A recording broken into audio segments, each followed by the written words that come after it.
A sua música chegava ao céu.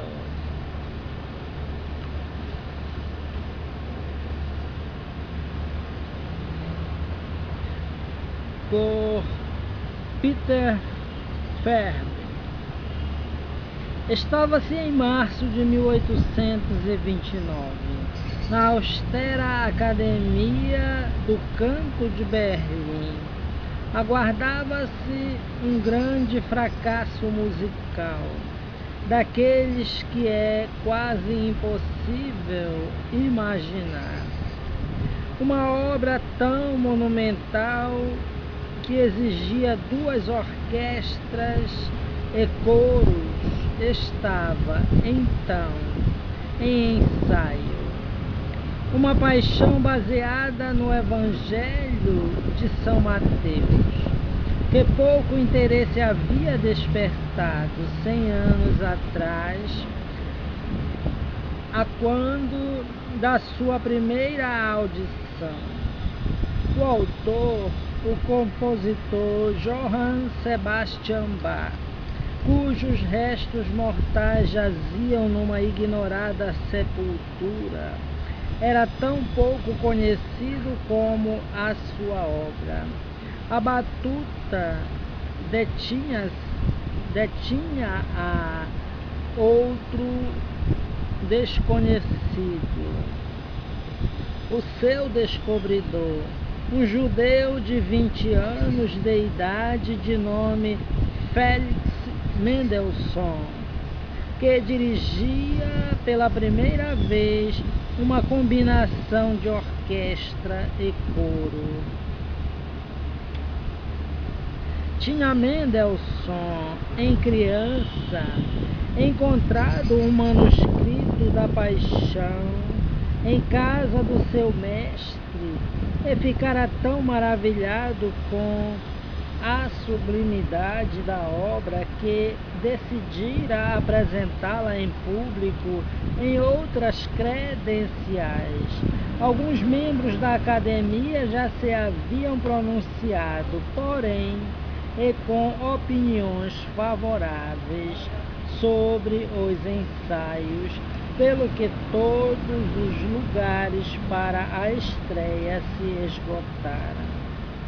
Desde os primeiros acordes, toda a assistência se sentiu invadida por uma onda de emoção religiosa, pois a Paixão de São Mateus é das músicas mais profundamente emotivas que se escreveram.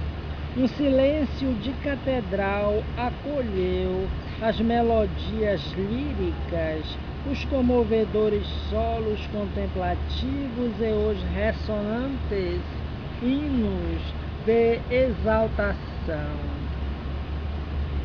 A assistência não só ouviu e sentiu profundamente, como também viu, pois era tão grande o gênio deste desconhecido Bach, que com umas simples notas conseguia pintar resplandecentes cenários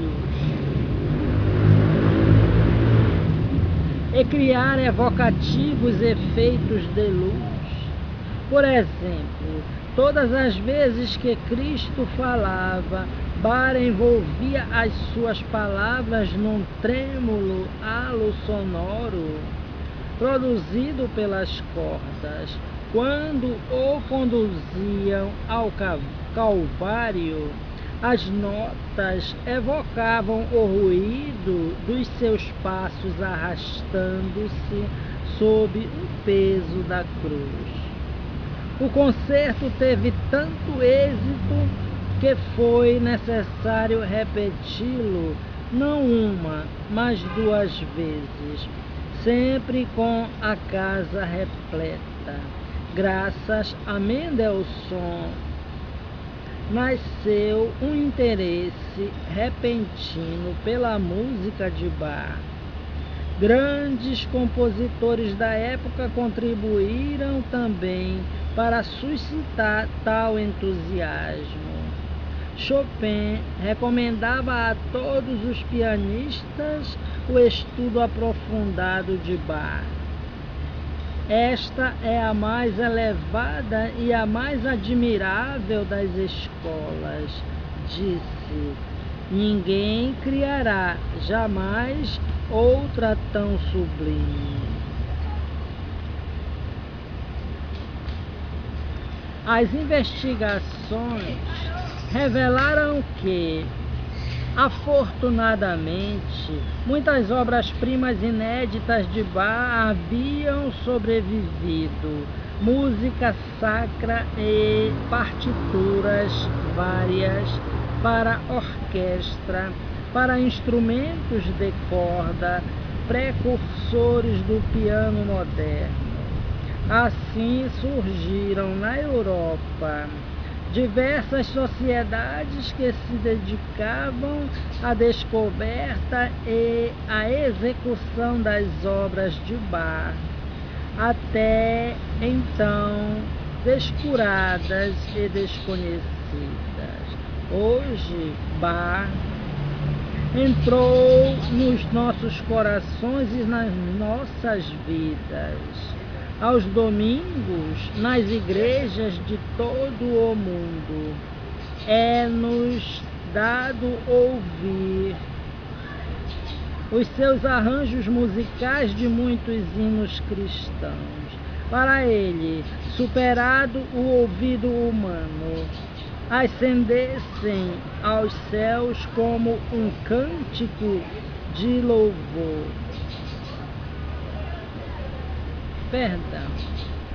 Para ele, a música era um ato de adoração, como se as notas, uma vez superado o ouvido humano,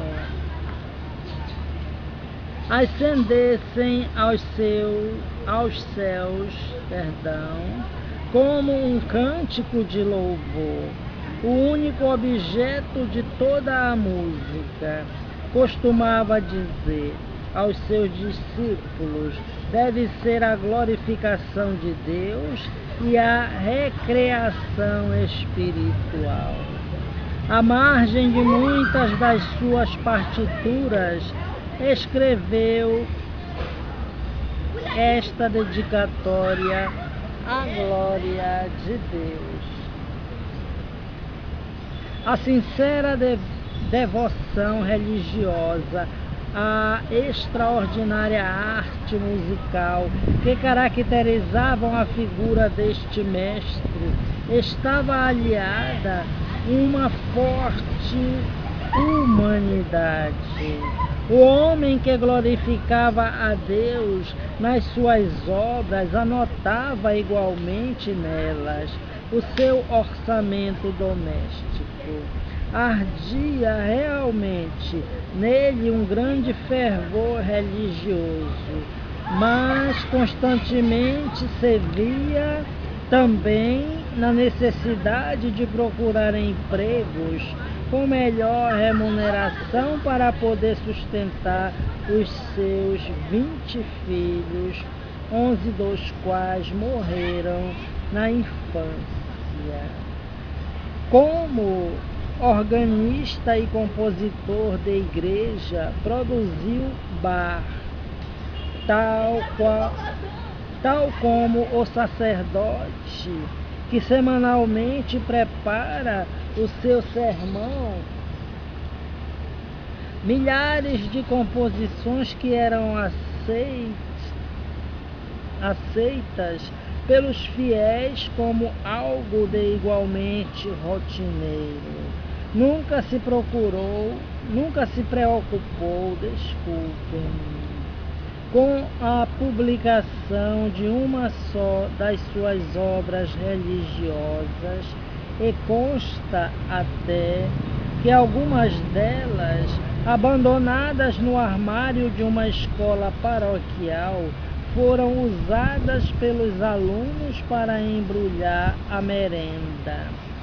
Bach teria ficado grandemente surpreendido se lhe tivessem dito que, 2 séculos após a sua morte, a sua música, tão duramente condenada pelos mais destacados críticos musicais da época, se imporia no programa de todas as salas de concerto. O único encargo importante que recebeu durante toda a vida foi uma coleção de peças para clavicórdio, as variações Goldberg, destinadas a acalmar os nervos de um diplomata russo que sofria de insônia. Johann Sebastian Bach nasceu em 1685 na cidade de Eisenach, na Alemanha do Norte. Havia cerca de 2 séculos que a sua família vinha a produzir hábeis músicos, organistas municipais e músicos de banda. A reputação musical da família era tal que, naquela região, o nome Bach servia para designar um músico.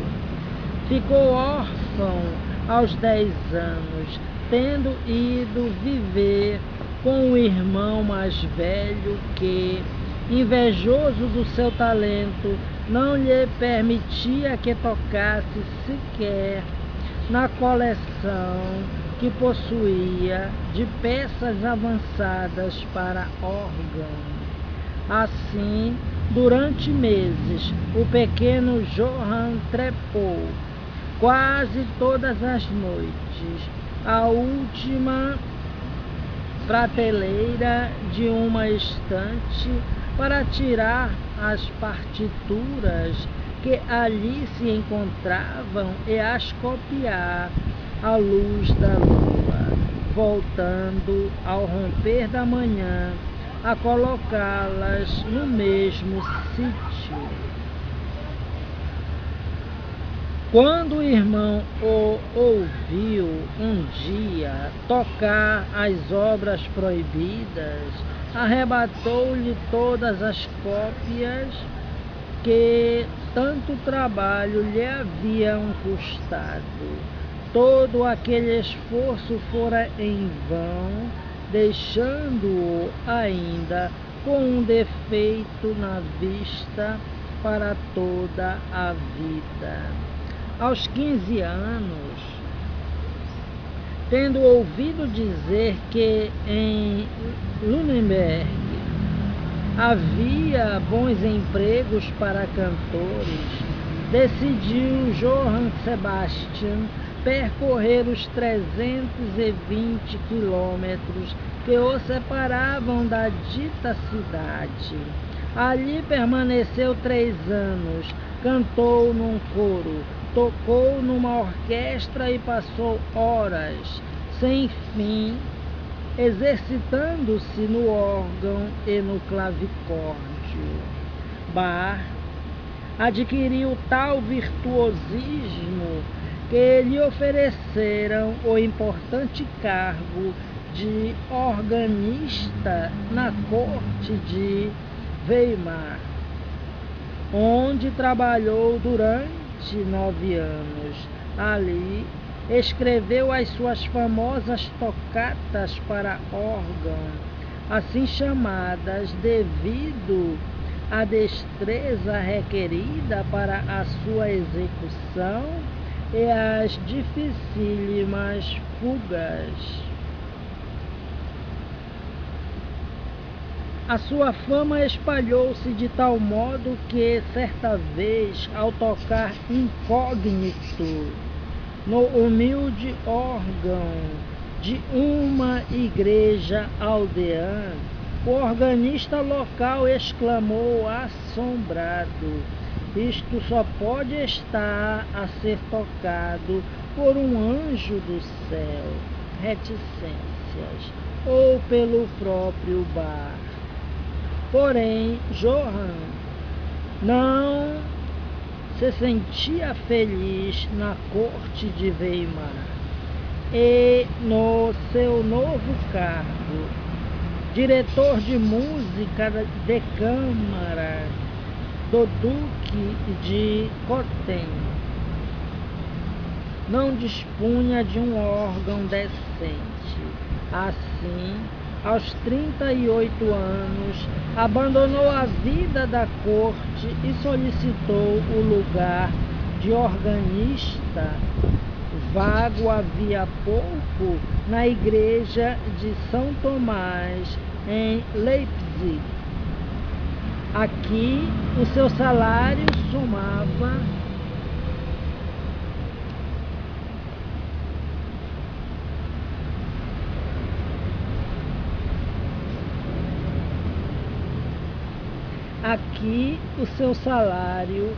somava apenas um quarto do que estava a ganhar anteriormente, e o trabalho era degradante e cansativo.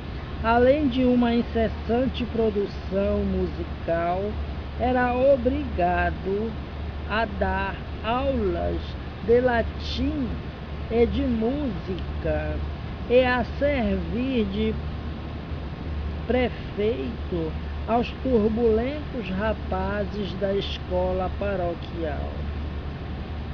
Durante os 27 anos que passou em Leipzig, Bach queixou-se constantemente de vexames, invejas e perseguições. Apesar de tudo, a trivialidade da sua vida não lhe esgotou a inspiração. Nos primeiros 20 anos da sua estada em Leipzig, escreveu um caudal de música religiosa nunca igualado.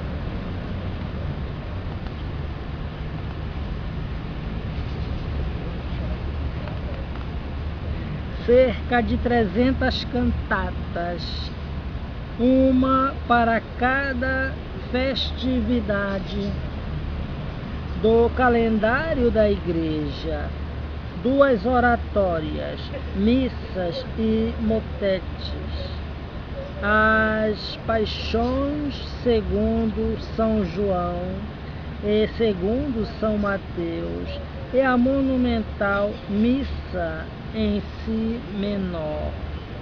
Infelizmente, o esforço que durante tantos anos despendeu a compor, a estudar e a tocar pela noite fora o que escrevia durante o dia.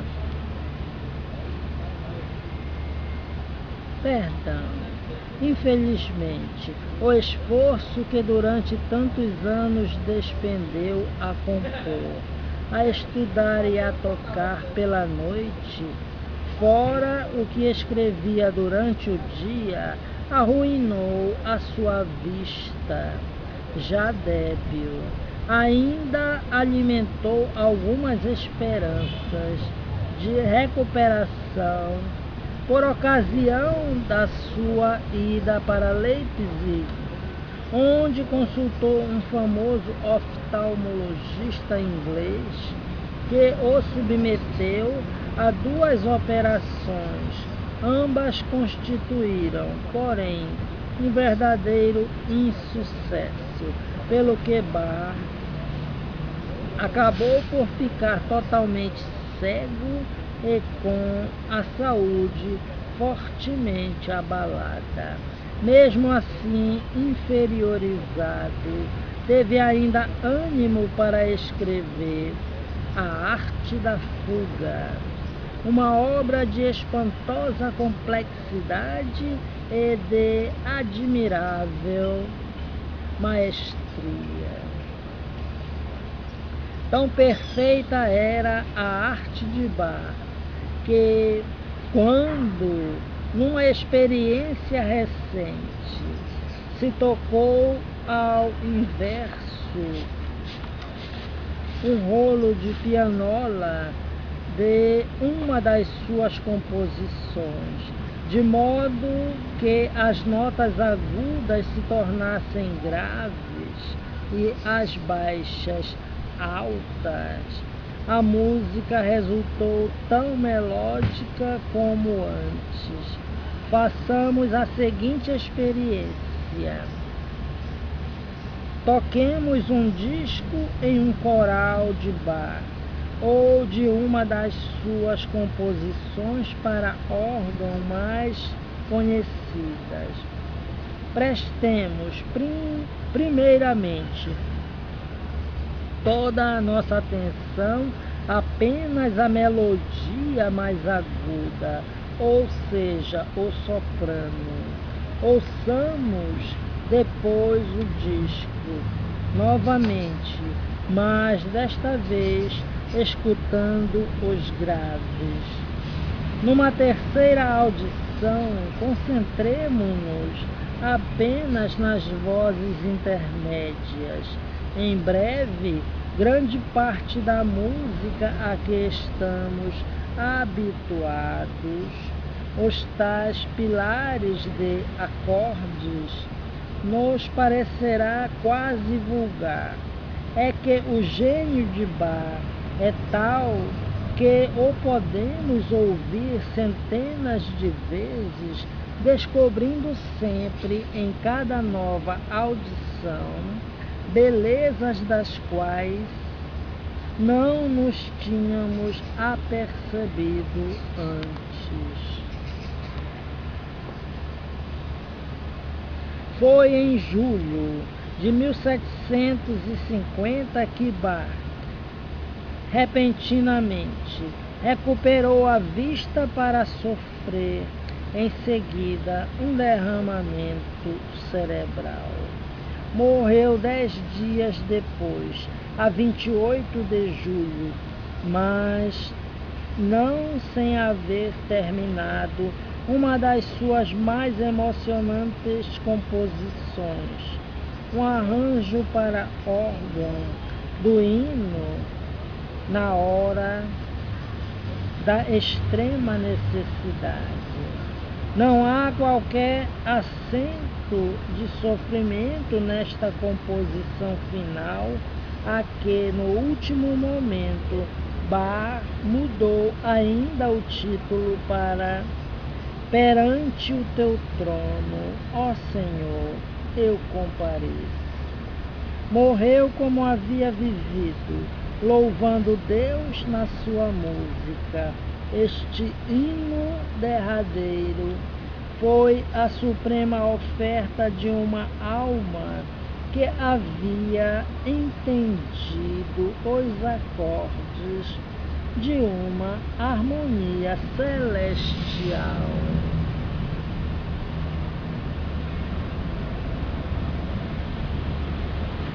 Esta matéria foi extraída do livro Grandes Vidas, Grandes Obras, Biografias Famosas.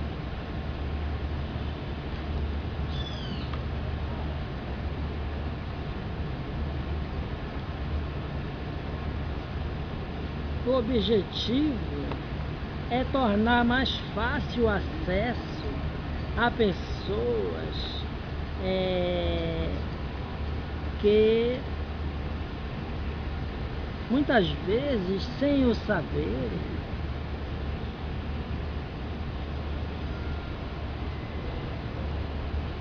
deixam de participar do melhor que o mundo tem para oferecer, o melhor da cultura, o melhor da arte, o melhor da música.